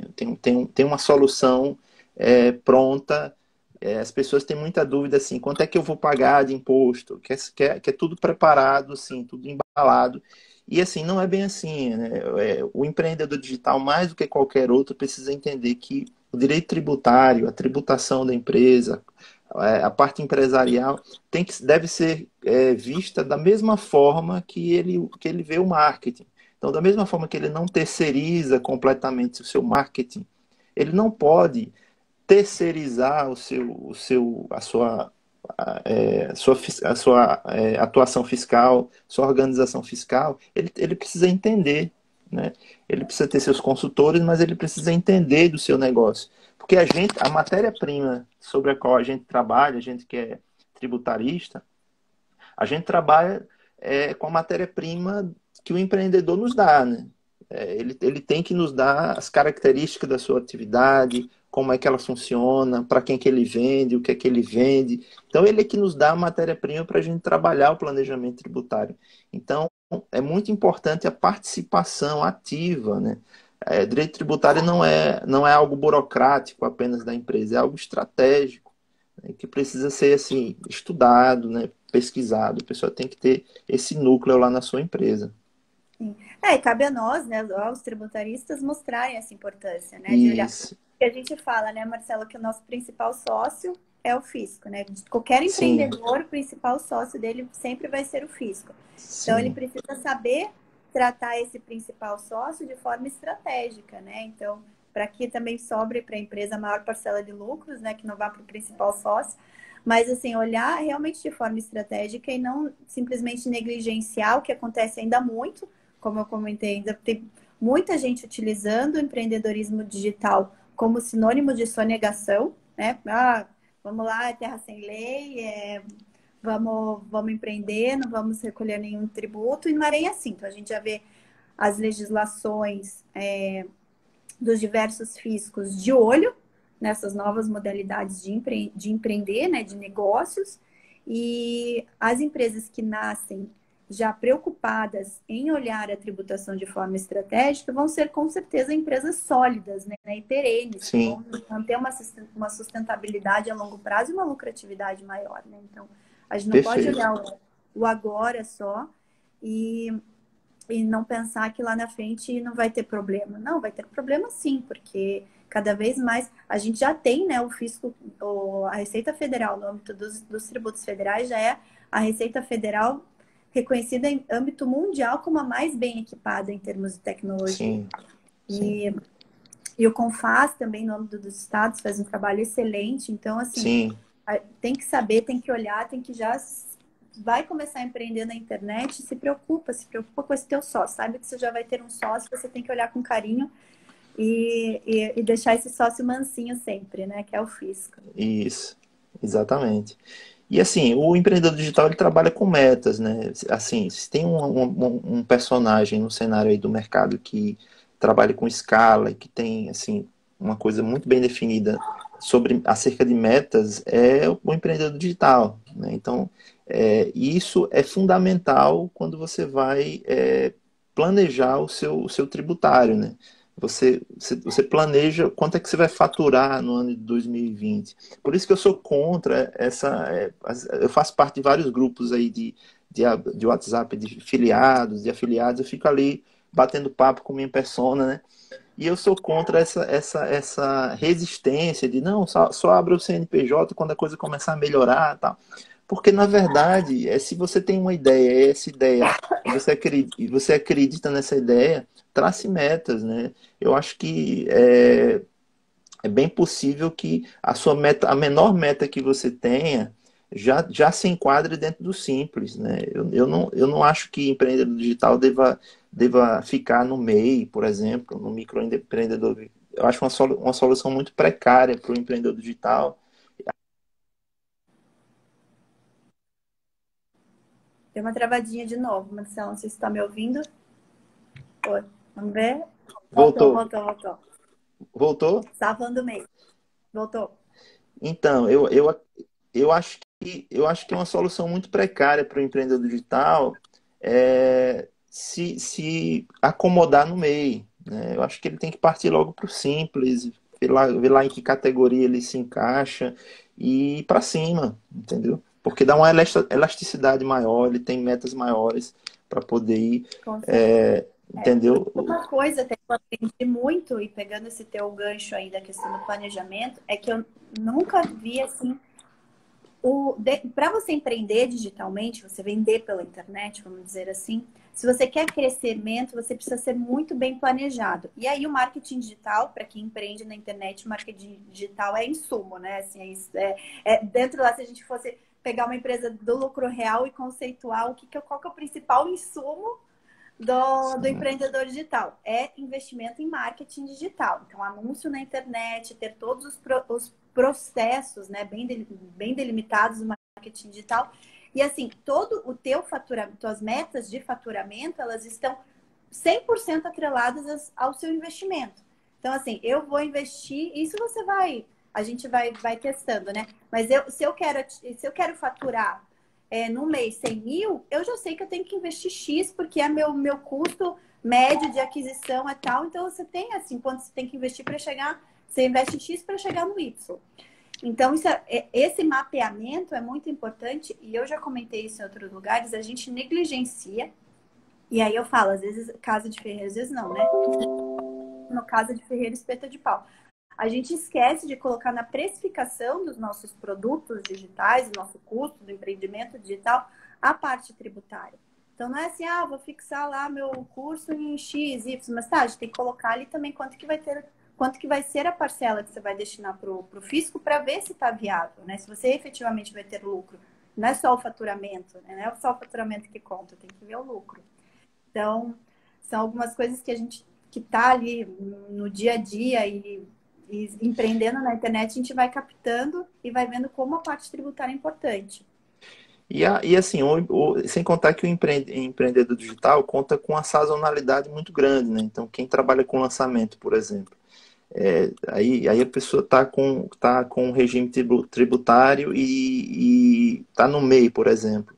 E planeja um lançamento, tem uma meta, e quando o lançamento estoura e não tem um perfil para se adequar àquela realidade, não tem como comportar aquele volume dentro da sua perspectiva, e acaba sendo taxado de forma mais onerosa, né? Então, eu acho que não tem que ter medo, não, tem que ir para cima, tem que fazer, regularizar, assim, procurar conhecer bem a área tributária. A área tributária é complexa, mas assim, se você tiver um profissional assim que saiba entender o seu negócio, conversar numa linguagem que seja acessível, dá para compreender, dá para colocar no papel. A gente aprende lá na comunidade tributarista do futuro a respeito do Canva, né? Que a gente tem que compreender a linguagem do cliente. Então, não tem que ter medo dessas coisas, tem que ir para cima mesmo e compreender, porque é o seu negócio, né, que está em jogo. Pessoal, a gente falou que ia comentar outras formas de empreender na internet, né? Então, assim, o Marcelo comentou do lançamento. O lançamento é uma forma de vender, né? De Sim, vender produtos digitais. Então, além da parte de comércio, né? De mercadorias ali, a gente também tem os infoprodutos, né? Os infoprodutores. Então, eles vendem conhecimento. Então, eles empacotam o conhecimento e vendem na forma de um e-book, na forma de um curso online. Então, essa é uma modalidade de negócio digital, venda de infoprodutos. A gente também tem a modalidade de simplesmente você vender o seu serviço e entregar por uma consultoria, uma mentoria, enfim, né, modalidade de uma mais simples, vamos dizer assim, né, que é vender um serviço utilizando-se a internet como canal de vendas. E também você tem diversas plataformas digitais aí, como a gente tem dentro do BPT Empresômetro, né? Não é dentro do BPT, dentro do grupo do BPT, mas a gente tem Empresômetro, que é uma plataforma digital, Empresômetro digital, que é um empreendimento digital também dentro da nossa gama aí de serviços que a gente oferta. A gente tem uma plataforma digital que é o Empresômetro, em que você vende informação, é uma venda de informação. Então, para cada modalidade de negócio digital, nós vamos ter as peculiaridades da tributação. Então, desde a análise, o que é mais simples, né? Vamos começar o negócio digital. Que o Marcelo falou, entender o negócio que você quer. O que você quer vender? Você quer vender uma mentoria? Você quer vender um produto físico? Você quer vender um curso? Você quer vender uma informação, né? Um acesso a uma informação? O que você quer vender na internet? Qual o negócio que você quer ter na internet? A partir daí, a gente tem que primeiro ver qual que vai ser o teu KNAI, qual a tua atividade econômica. Então, classificar essa tua atividade. E a gente estava conversando, né, Marcelo, dos diversos tipos de KNAI que existem. sim, E é muito importante a isso, escolha do KNAI, porque a escolha do KNAI, ela pauta a tributação, tá? Então, é bem isso. importante. A escolha do KNAI vai pautar a tributação. Seja você iniciando como uma empresa menor, né, ali dentro do Simples, seja depois. Então, é muito importante a escolha do KNAI mais adequado ao tipo do negócio que você vai Sim, ter, né? E aí a gente estava falando do MEI, né? Então, assim, MEI, quando que vale a pena ter o MEI? Se você está muito no negócio embrionário ali, que você tem uma expectativa de faturar no ano, né, dentro dos 12 meses, no máximo R$ 81.000. Então, aí com um limite ali de 20% a mais, então chega a 97,6, né? Mas ali, sabendo que quando a gente vende no mundo online, é muito fácil extrapolar essa faixa de faturamento. É muito fácil. Se você não utiliza, mesmo assim, eu quando comecei lá com o BPT Educação, lá em 2018, não entendia nada de marketing digital, assim, só queria vender curso. Né? Nem sabia se ia ser online, se ia ser presencial, então comecei ali, quero fazer uma empresa de educação para tributaristas. Então, no primeiro ano, que eu não tinha conhecimento de marketing nenhum, não sabia muito, eu já faturei mais do que isso. E assim, se a gente considera o MEI, não considera lucratividade, considera faturamento. Sim. Então, assim, aí, então a gente tem que ver o MEI, tudo bem, você pode começar com o MEI sabendo que se você extrapolar isso, e a gente fala que você utilizando assim, as técnicas corretas para venda, né? O pessoal que está aí já ligado, que já empreende no mundo digital sabe que é muito fácil passar a extrapolar os 81 mil de faturamento. Então, você vai ter que passar para uma outra modalidade, né? Outro regime tributário, que daí vai ser o simples. Então, é muito importante que você escolha o KNAI. Você quer mencionar alguns KNAIs, Marcelo, que você levantou ali? Então, eu tenho Levantou aqui, KNAIs interessantes. eu separei aqui alguns KNAIs, só para vocês terem uma ideia. Nós temos aqui o KNAI de infoprodutos, né? A professora Letícia colocou aqui também um, mas tem um KNAI de infoprodutos que é o 8599-6/04. Esse KNAI, cada KNAI ele está atrelado a um anexo do Simples, né? O Simples ele tem uma composição lá de anexos, que os anexos têm as faixas, cada anexo tem uma faixa de faturamento, e para cada faixa de faturamento há um percentual. Então, por exemplo, o anexo 6, que é o anexo 3, que é o ideal para quem presta serviço, né? Ele começa com uma faixa de 6% para uma faixa de faturamento de até R$ 180 mil. Então já é o dobro mais que o dobro do MEI, né? Com um percentual aí bem, digamos assim, atrativo, né? A gente tem aqui o KNAI de tratamento de dados, que seria o 6311-9/00, que é o KNAI, que é no anexo 3. Mas eu queria destacar aqui o KNAI do Marketplace, para vocês perceberem a diferença que representa a importância que tem a definição do KNAI. Porque, por exemplo, o KNAI do Marketplace, o mais adequado, é o 7490-1/04, que é a atividades de intermediação de negócios e serviços de terceiro. Quando você aplica esse KNAI, você passa para o anexo 5, né, que já tem uma tributação mais elevada, certo? Só que assim, o Simples é tão flexível que mesmo você estando no anexo 5, se você tiver dentro do fator R, que é se tiver dentro do teu faturamento mais de 28% de despesa com folha de pagamento, você pode ser incluído nas menores taxas. Então, a escolha do KNAI é muito importante, né?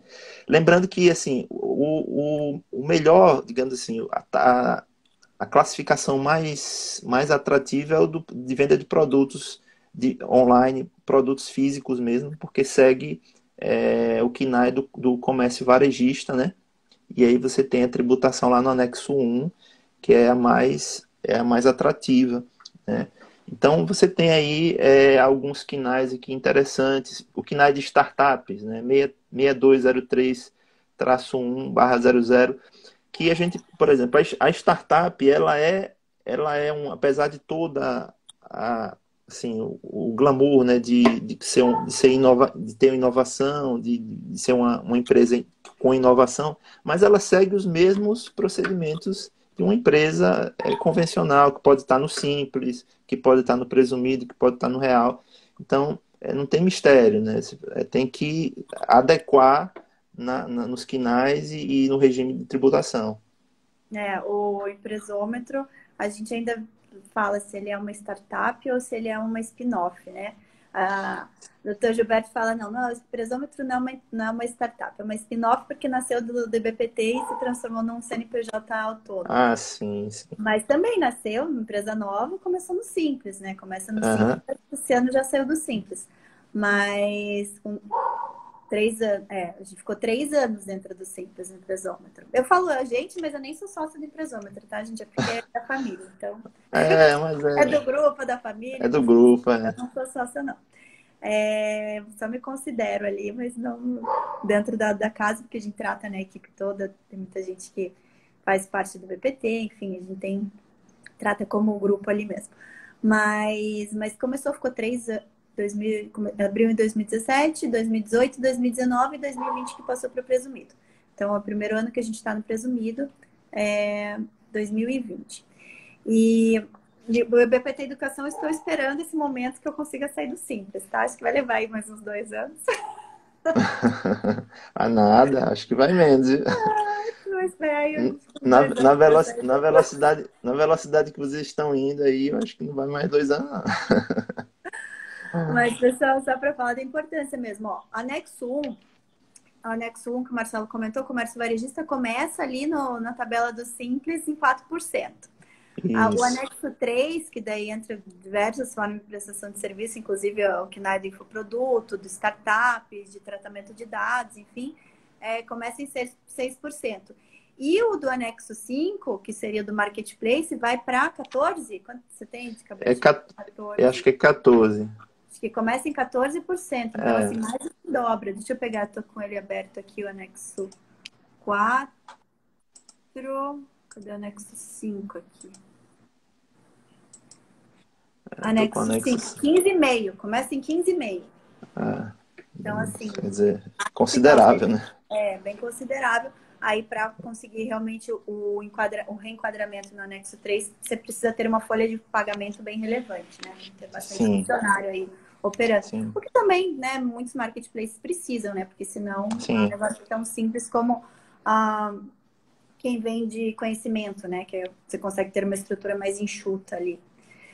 Aí o Marcelo comentou da questão dos lançamentos, né? O lançamento é uma modalidade de vendas, né? Existe aí uma fórmula de lançamento, tem vários tipos de lançamento, é uma modalidade de vendas em que você concentra num período mais curto aí de tempo um faturamento relevante do teu ano. Mas existem várias modalidades de venda de infoprodutos. Isso é só para quem não é da área, para dar uma contextualizada ali. Então, Marcelo, aí tem a questão, né, da dúvida para quem está na área. Então, é muito comum, quem está no mercado, principalmente de infoprodutor, você ter o teu expert ou especialista, né, o especialista é aquele que está ali produzindo conteúdo, que é o que vende o seu conhecimento propriamente dito, e você tem o afiliado, que é um promotor de vendas, né? Aí, se sim, pudesse falar em outras palavras, eu acho mais fácil, é um promotor de vendas, que é o afiliado que promove aquele produto do expert e recebe uma comissão sobre as vendas.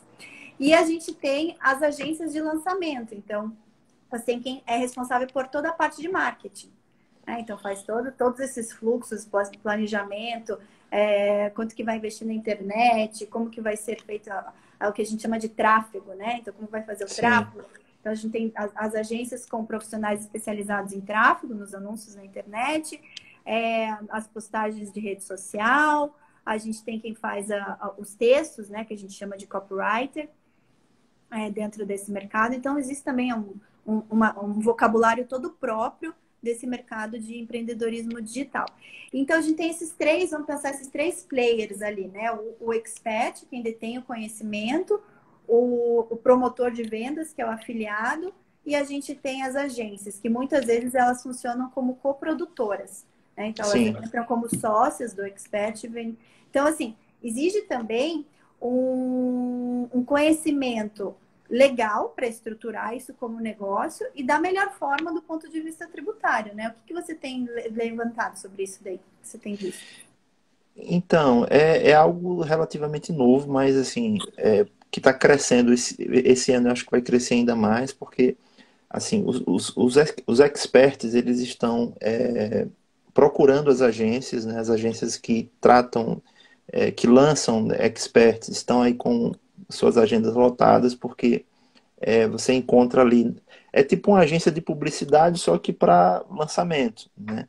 Então, você Focado em lançamentos digitais. focado em lançamento digital. E aí você tem toda uma estrutura interna voltada para aquilo. Você tem a equipe de copywriters, você tem a equipe de tráfego, você tem a equipe da própria produção de conteúdo, do agendamento de conteúdo do expert, de Edição pautar. de vídeo, tem. Porque às vezes o expert ele tem o conhecimento, mas ele precisa ser guiado, né, naquele conhecimento, ele precisa montar uma pauta, seguir aquela pauta de produção de conteúdo nos seus perfis da rede social e tudo. Então é meio que um agenciamento aí de experts.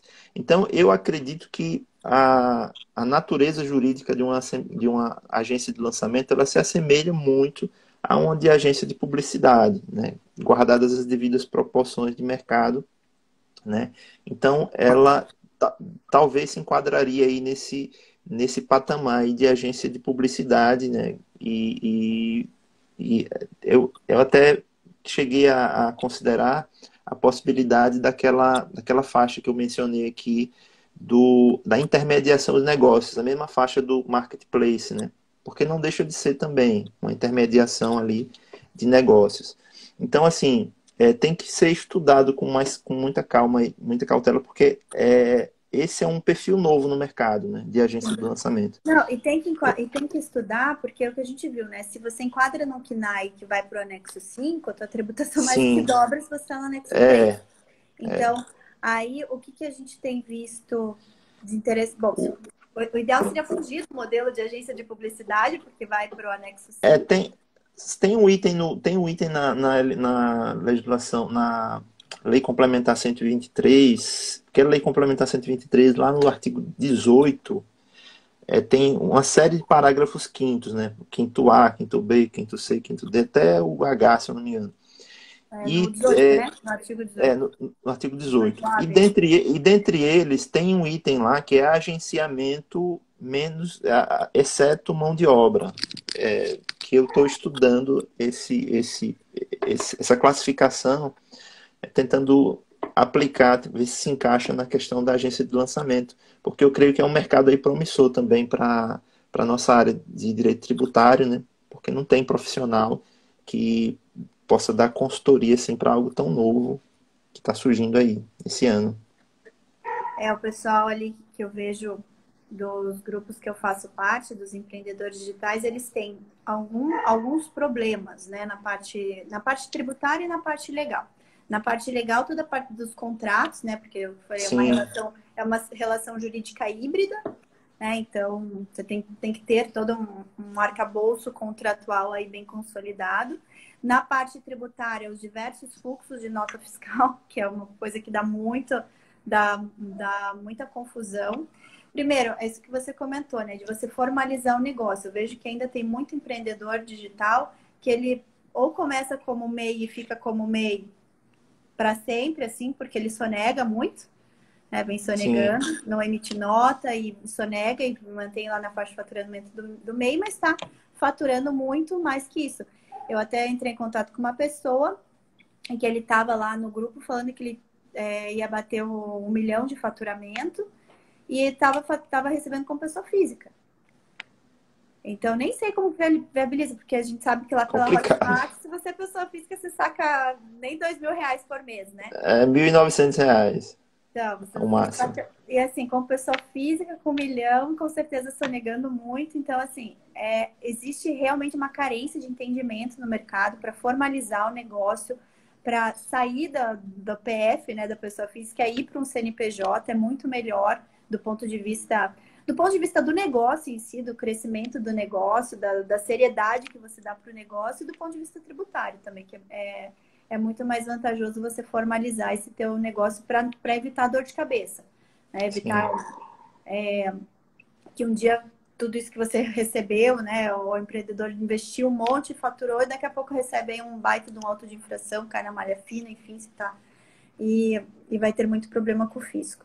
Então, eu vejo que esse é um mercado que é muito carente de bons profissionais na área tributária, e tanto tributaristas como até contadores, né, que consigam fazer a contabilidade básica do negócio.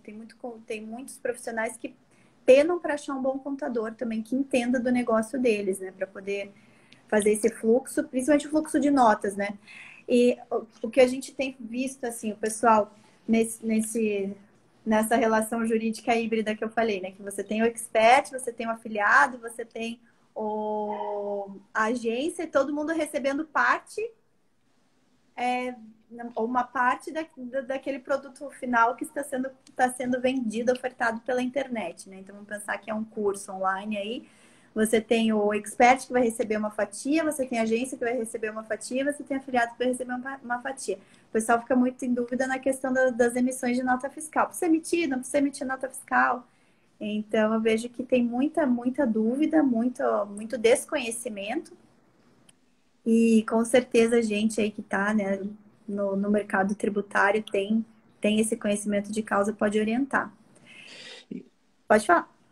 Isso. E você tem também um universo aí a gente tem que considerar de grandes players que não se encaixam nem no simples, nem no presumido, e que já está lá no real, né? Porque quando você entra numa faixa de meta de faturamento de 7 dígitos por mês, que tem alguns players aí que tem essa meta de faturamento, você está lá no lucro real.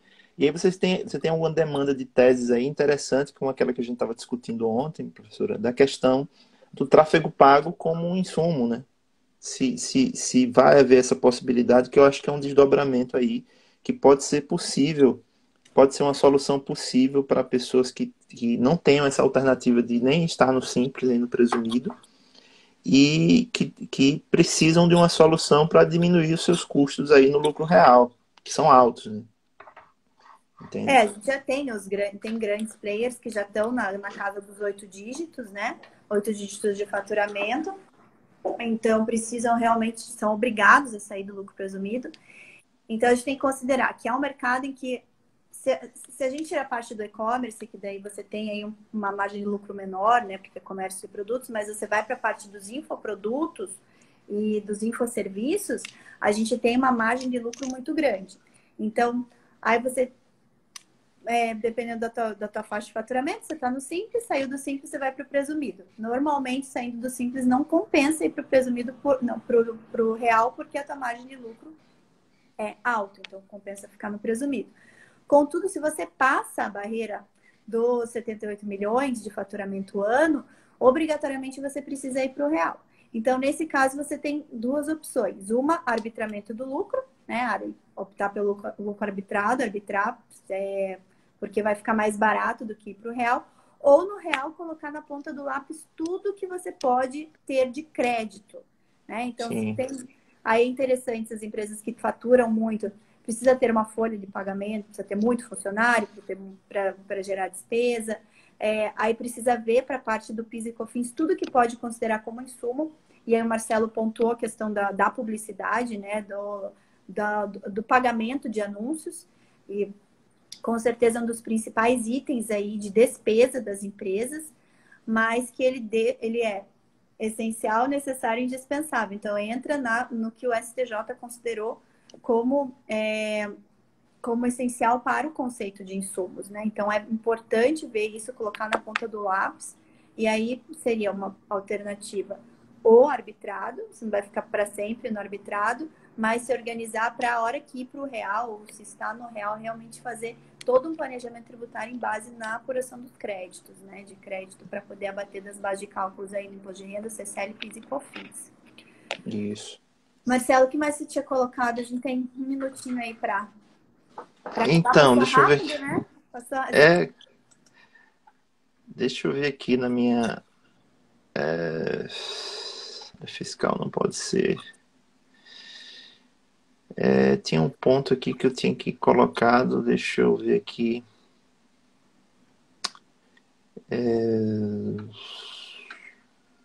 Marketplace.